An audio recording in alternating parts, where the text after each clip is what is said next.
Fala pessoal, tudo certo? Vamos para mais um vídeo no canal. É o seguinte, Alexandre de Moraes, mesmo sendo alvo da temida lei Magnitsky, já avisou que não voltará 1 milímetro atrás de suas decisões. E quem tiver culpa no cartório será condenado. E dessa vez a ira do ministro caiu sobre o pastor Silas Malafaia. A pergunta que não quer calar: por que a Polícia Federal está me investigando em um inquérito que eu não tenho nada com isso? Malafaia já havia sido indiciado semana passada. Porém, hoje, Moraes determinou busca e apreensão em desfavor do pastor. Você, obstrução de justiça, coação no curso do processo, organização criminosa. Malafaia voltava de uma viagem. Ele estava em Lisboa, Portugal, participando de uma conferência e foi abordado no aeroporto. Foi levado para uma sala reservada e lá foi interrogado pela Polícia Federal. Abolição violenta do Estado Democrático, sanções internacionais contra o Brasil, etc, etc, etc. Moraes determinou as seguintes medidas cautelares contra Silas Malafaia. Ele não pode mais conversar com Bolsonaro, teve seu passaporte apreendido e também ficou sem o seu celular. Eu não consigo encontrar uma resposta, então permita-me eu fazer algumas conjecturas. E hoje também Bolsonaro e seu filho Eduardo Bolsonaro foram indiciados por coação. E essa busca e apreensão sofrida por Malafaia hoje é porque Moraes acredita que ele é uma espécie de chefão, uma espécie de conselheiro da família Bolsonaro. Portanto, ele também estaria por trás de todas as ações da direita. Esse vídeo é muito interessante. Analise comigo. Mas o governo americano não está satisfeito com as atitudes de Moraes e analisa novas sanções contra o ministro, como por exemplo, banir Moraes de hotéis, companhias aéreas e também excluir contas do ministro da Apple e da Google. E essa semana Moraes foi perguntado por que o processo de Bolsonaro anda na velocidade da luz, enquanto outros processos, como o do INSS, vão se arrastando por anos e anos. Moraes afirmou que não tem culpa, que todas as suas ações são respaldadas pela primeira turma do STF e também pela Polícia Federal. Acompanhe a resposta de Alexandre de Moraes. Por que o Brasil está tão dividido? Óbvio que há vários motivos, eu não vou ser aqui arrogante o suficiente para dizer que eu sei todas as razões. Essa questão é que você levantou, veja, isso é outro fruto de desinformação. Por que o processo do Bolsonaro anda rápido e o processo do INSS não anda? Isso é culpa do ministro Alexandre, é que tem um lado. Primeiro, que eu não tenho nada a ver com o processo do INSS. Eu não sou o relator. Teve uma fake news, ele não faz nada. Mas não sou o relator de tudo no mundo. Gostaria até de ser, mas não sou.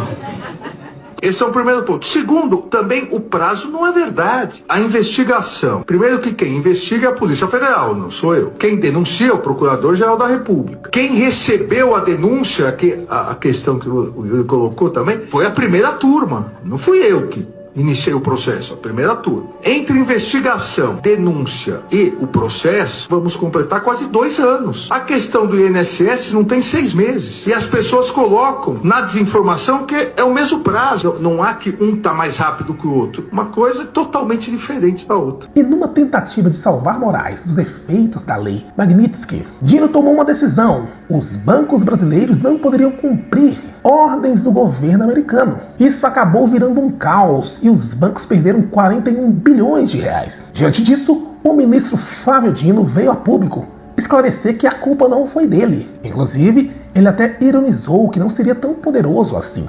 Veja as palavras de Flávio Dino. Uma decisão ontem, anteontem, essa que dizem que derrubou os mercados.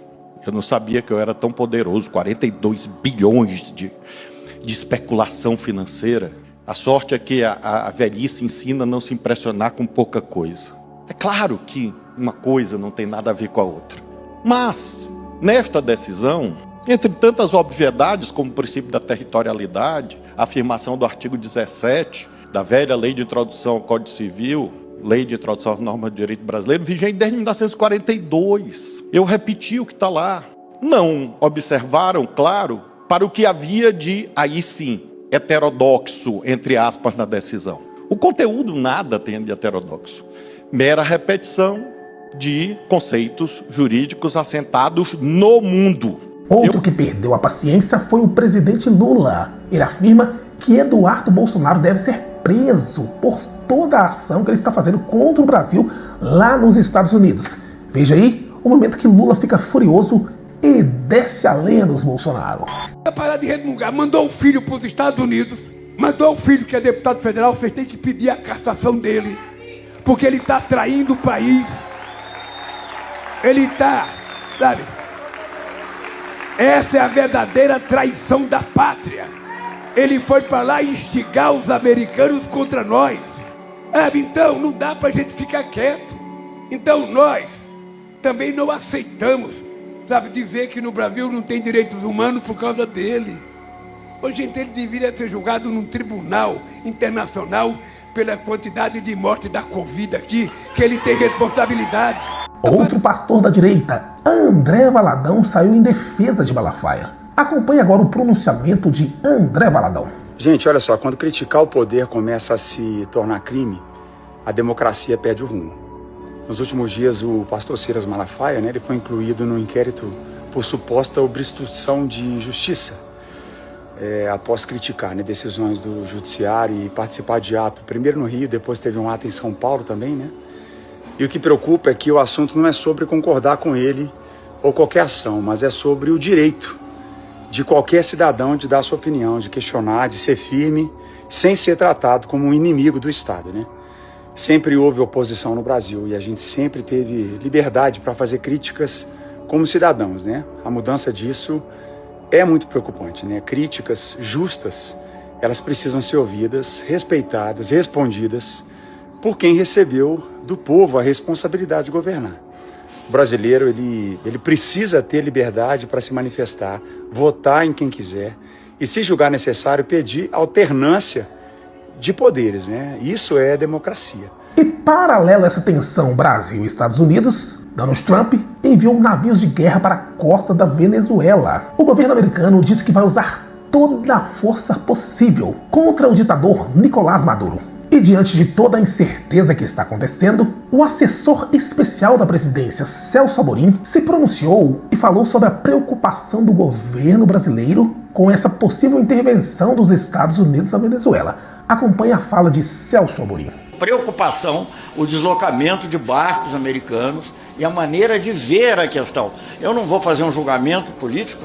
A Vossa Excelência já mencionou que até me chamaram lá de pessoa não grata em algum momento pelos comentários que eu fiz aqui na Câmara a respeito das eleições, mas eu acho que a não intervenção é fundamental. Não intervenção são princípios basilares da política externa brasileira. Isso vem de Afonso Arinos de Melo Franco, da UDN, de Santiago Dantas, do PTB. Isso é uma coisa histórica. Até durante o período de governo militar, o Brasil agiu sem nunca aceitar a ideia da intervenção externa. E nos preocupa por a presença de barcos de guerra muito próximos da costa da Venezuela e o risco, sobretudo com as declarações de que pode ser a força total dentro dessa, digamos, mistura da questão do combate ao crime organizado, que deve ser combatido, mas com a cooperação dos países e não com intervenções unilaterais.